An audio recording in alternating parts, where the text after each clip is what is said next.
Barchaga salom do'stlar, sizlar men sport жаңалыктары. Videoni boshlamas burun arnaga tirkelib, videoga like bosuvni unutmangizlar.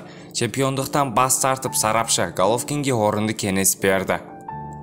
Box News 24 cholosa Brian Newber Qozog'istonlik Gennadiy Golovkinga belbevlarda bas tortib o'zga bokschilarмен табысы мол ayqas o'tkazuv kerak deb esepteydi deb xabarlaydi. Golovkin aldымен Falcao'мен ayqasadi. Ol IBF belbevlari mіндетті үміткері, al jenimpaz WBA regular titulini ие kubalik Erislan'da Laraмен jekpe-jekке шығады.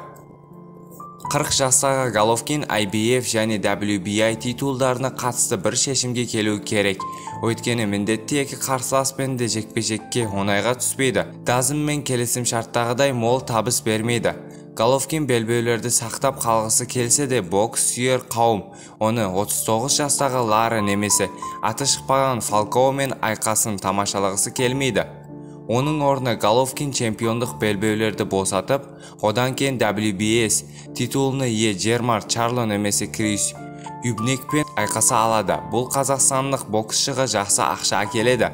Жеңіліп жатса да бүкіл әлем білетін танымалы боксшылармен жеңіліс табады.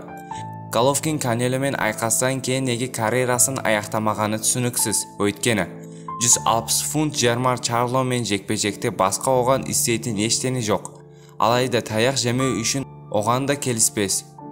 Егер Golovkin зейнетке кеткісі келмесе, екінші орта салмақта оған Давид Бенавидеспен жекпе-жек дұрыс болады, дейді Убер. Сіздермен спорт жаңалықтары болды. Арнаға тіркеліп, видеоға лайк басуды ұмытпаңыздар.